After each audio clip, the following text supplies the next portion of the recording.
From KUNC and the NPR network, this is In the NOCO, a daily slice of Northern Colorado news and happenings. It's Thursday, December 28th. I'm Erin O'Toole. Journalism wasn't necessarily in the cards for NPR's Lori Lizarraga. She was studying business at Southern Methodist University until one day she found herself in the wrong classroom. But what I did find was behind a very heavy studio door, a whole state-of-the-art newsroom for the student newscast that went on every single day, anchor desk with the seniors, behind in their suits and the green screen and the cameras, and the technical director with the headset on and the totally equipped even with the on-air sign above the door.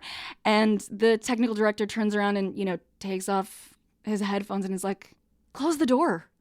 And I was like, okay, close the door. And, the heavy door kind of like whooshes my hair back. And I'm like, what was that? Just stepped into Narnia.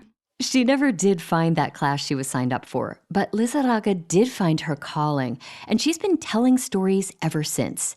Lizarraga is Ecuadorian Mexican-American, and much of her work is informed by her cultural identity. Staying true to those roots and to her community, though, has come at a cost. In 2021, Lizarraga's contract with 9 News wasn't renewed. She was one of 3 Latina journalists let go from the Denver news station in less than a year. Lizarraga has been vocal about the discrimination she says led to that and how it interfered with her reporting on race and culture.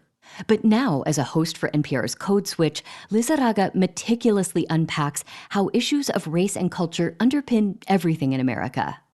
Today, we're listening back to a recent conversation with Lizarraga about the responsibility she feels reporting on historically underrepresented communities, including her own. The catalyst for the position that I'm in today at NPR and hosting a race and identity show, which is Code Switch, the catalyst for that was absolutely the struggle of being a Latina, of being a first-gen reporter in a local news market, in Denver. Those struggles were very much what made me a great journalist, but they were also, the work is hard enough. And some of the fights and some of the struggles were really because of a learning curve where we weren't speaking the same language. I think we had the same end goals in mind, which was coverage and good coverage.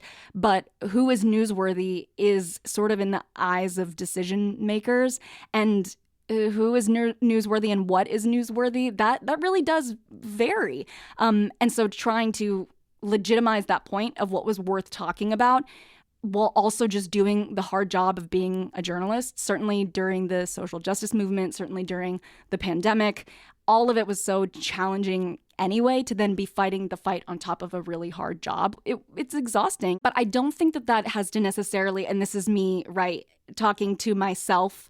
A few years ago, I would have been very frustrated with me trying to see the glass half full right now, and it's worth going to bat so that you can show the value of these stories, of these voices, of these communities and what they have going on and who needs to be held accountable on their behalf, and not backing down too easily, not giving up without a fight, because the stories are there and they are worth telling, and they are top-line news.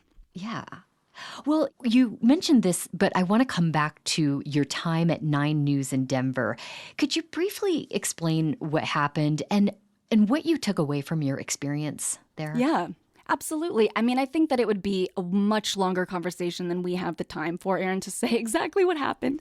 But ultimately, I think that it was an experience for me over the course of 2019 and 2020 and then part of 2021, where I was seeing in a very, very hyper bubble of a way because of the social justice movement that was happening, because of the protests, because of the pandemic and its disproportionate effect on communities and communities of color and underserved communities. There was just a lot to cover and a lot that felt very personal and a lot that was really challenging to get on air when my expertise about these communities or the value of those stories or the value of talking about how they were or how they were not being served and holding that accountable on behalf of those communities, it was often very challenging to figure out how to get on the same page about making that matter. And I think that it's not a unique experience, unfortunately. After I left, or rather was let go from 9 News at the end of my contract in 2021, I wrote a piece. It came out in Westward, and I was so grateful to them for letting me uneditedly talk about and be honest and frank about the experience that I had over the course of the 2 years. And I think, Aaron, it wasn't about me feeling any type of way other than indebted to the communities that I said I cared so much about serving, and that I didn't want to leave without saying what happened. And I didn't want to leave without letting them know that the way that media characterizes communities and people is very, very impactful and has the opportunity to make massive and influential and life-changing impacts in these communities for these families, for these people and the issues that they're facing. And it also has the power to bury the lead, and it has the power to move on without certain people who aren't in those headlines, or who don't speak the language, or who don't contribute enough money or turn on their TVs in a certain zip code. And that is just so the job of journalism and journalists as watchdogs of our communities, to make sure that we are being representative and make sure that we are everywhere as much as we can be. And it was my way of holding my newsroom and the news industry accountable in a way that we are told as journalists we're supposed to do with every other entity that we get the chance to, hold up to a mirror and try to hold accountable. And so that's what I did. And when the piece came out, I was shocked how impactful impactful it was and how far it went. And it did ultimately amount to change in newsrooms across the country for how to be more culturally representative, and changing, the language around immigration standards of coverage.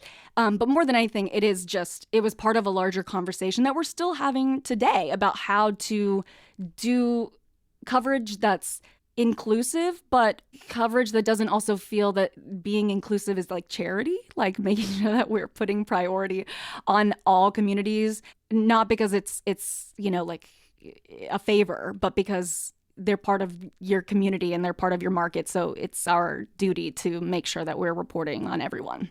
There's always work to do, Aaron, but right. I do think that we each as journalists, reporters with this platform, I think that we have a lot of power and a lot of opportunity. And I hope that even when the days are hard, that we remember, even just the one voice that we lift up and the one story that we give a platform to, it matters.